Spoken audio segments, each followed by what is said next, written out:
Good morning, it's today again. Welcome back to Joseph's Reserves. I'm Joseph, and I store 20% of my income in the form of rare coins and precious metals. Today, I want to compare two of the smallest and most popular forms of silver that stackers buy: modern 1/10 ounce silver rounds and pre-1965 silver dimes. At first glance, these products seem very similar.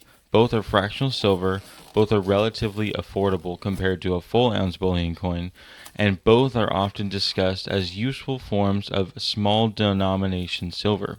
However, once you actually break down the numbers, the premiums, and the resale values, you'll realize that these two products behave very differently in the real world.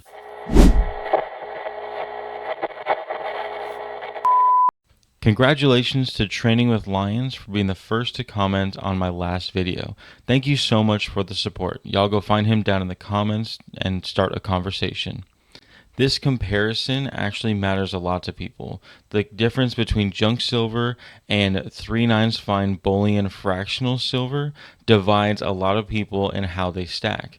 And the thing is, people are attracted to fractional silver for similar reasons. They like the idea of divisibility. They like the idea of owning smaller units that they could theoretically be easier to trade or barter with in the future. Smaller silver pieces also feel more accessible psychologically. Someone might not be wanting to spend over $70 on a full ounce of silver, but they'll feel perfectly comfortable buying a tiny fractional piece each week. And in that same sense, fractional silver appeals to many beginner stackers because it lowers the barrier to entry.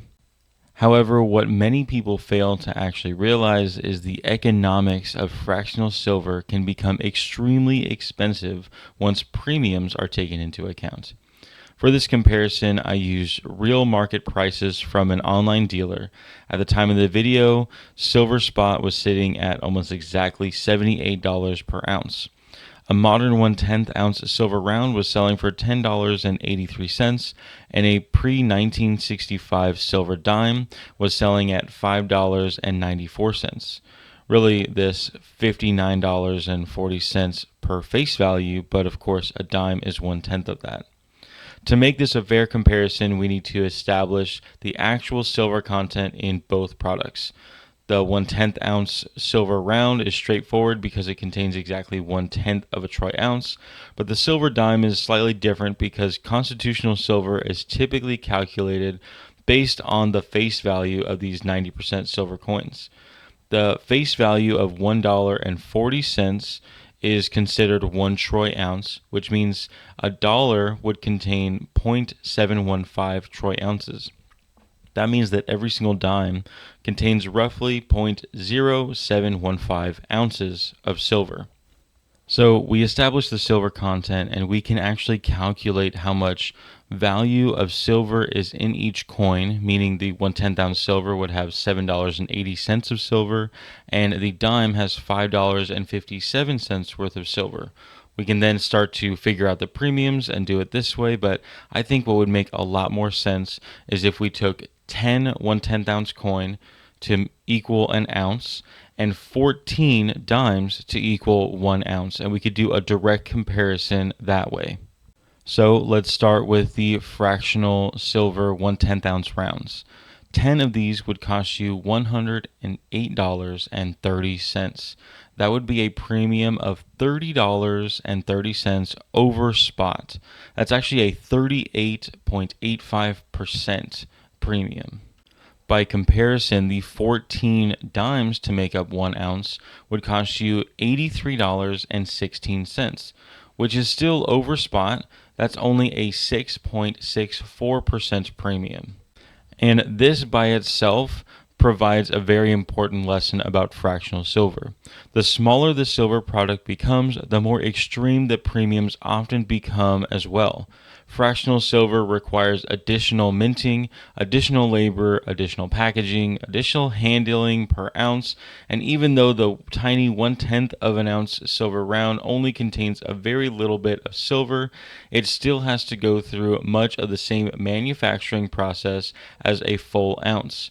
Those production costs are then spread across a much smaller amount of silver, which causes the premium percentage to rise dramatically.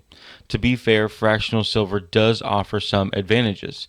Many stackers enjoy the flexibility and divisibility of smaller silver units, and some people like the idea of having smaller pieces of silver that are easily traded or bartered in small quantities. Others simply enjoy collecting tiny pieces of silver products because they are unique and visibly interesting.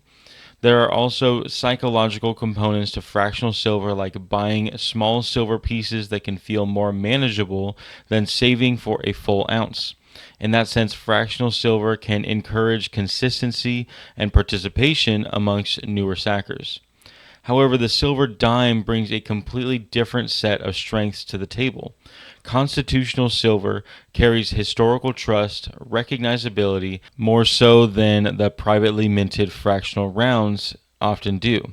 Silver dimes once actually circulated in the United States. They were used in everyday commerce handled by millions of people and recognized by generations of Americans. That historical familiarity creates a level of trust that modern fractional bullion does not always possess.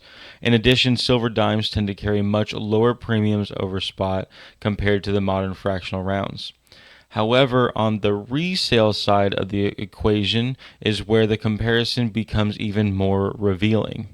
The same online bullion dealer would be willing to buy back your 1/10 ounce silver round at $7.23 per 1/10 ounce. That's $72.30 per ounce. With spot being $78, that is $5.70 under spot or 7.7% below spot. If we compare that to the silver dime, the resale price is now $3.94 per dime. Selling 14 of them to make the full ounce would be $55.16. That would be $22.84 below spot, or approximately 29.3% under spot. At a first glance, this makes the silver dime appear dramatically worse on resale. However, it's extremely important to evaluate both sides of that total spread rather than looking at just one side of the transaction. For the 1/10 ounce silver rounds, the buyer initially paid $30.30 over spot value to acquire the full ounce, then when selling, received $5.70 below spot. When adding those two together, that's a spread of $36. Now compare that to the silver dimes. The buyer only paid $5.16 above spot when purchasing enough dimes to make a full ounce of silver. However, later when they sold, it was $22.84 under spot. Together, that is a total spread of $28. To put this into perspective, the break even on the silver dimes would now be at $106 silver, while the break even on the fractional silver would actually be $114 silver. Personally, if I had to choose between these two purchases, I would definitely lean towards the silver dimes. The combination of historical trust, recognizability, lower upfront premiums, and stronger liquidity makes constitutional silver very attractive to me. However, I completely understand why some stackers would still prefer modern fractional silver rounds. Some people simply enjoy the aesthetic of modern bullion, while others like having exact decimal silver weights, rather than relying on face value calculations. There's no universally correct answer because different products appeal to different goals and preferences. Ultimately, I think the biggest lesson for this comparison is that silver is not just silver. Different silver products behave very differently when premiums, liquidity, resale value, and market psychology are taken into account. Two products may contain roughly similar amounts of silver while producing completely different ownership experiences financially.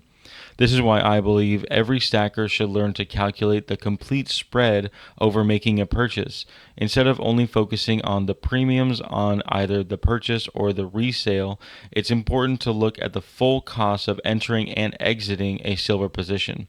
Sometimes the product with a better resale percentage can still be more expensive option overall once the initial premium is considered. At the end of the day, both the 1/10 ounce silver round and silver dimes have strengths and weaknesses. Silver rounds offer the divisibility, the modern bullion appeal, and the strong resale percentages, but silver dimes offer lower premiums, historical trust, and excellent recognizability. The right choice ultimately depends on what you value the most as a stacker. If you like this video, make sure to hit the like button, go into the comment section to start or continue a conversation, share the video with anyone you think may like it, and subscribe if you haven't already. But most of all, thank you so much for watching. And just remember, every ounce adds up. So no matter how small, just keep stacking. If you haven't yet, make sure to hit up josephsreserves.com to take a look at shirts, hoodies, hats, mugs, the zip up bag, as well as my It's Today Again coffee. It's Today Again is a reminder that God has given us this day once more with new mercy, new opportunity, and real work to be done. It's the moment to show up, build good habits, and take hold of what's been placed in front of us. Whether it's putting in the work, staying disciplined, saving consistently, or simply choosing to be faithful in the small things, today is where it starts. Encourage one another daily as long as it is called today. Hebrews 3:13. So take a breath, take a sip, and let's get to work.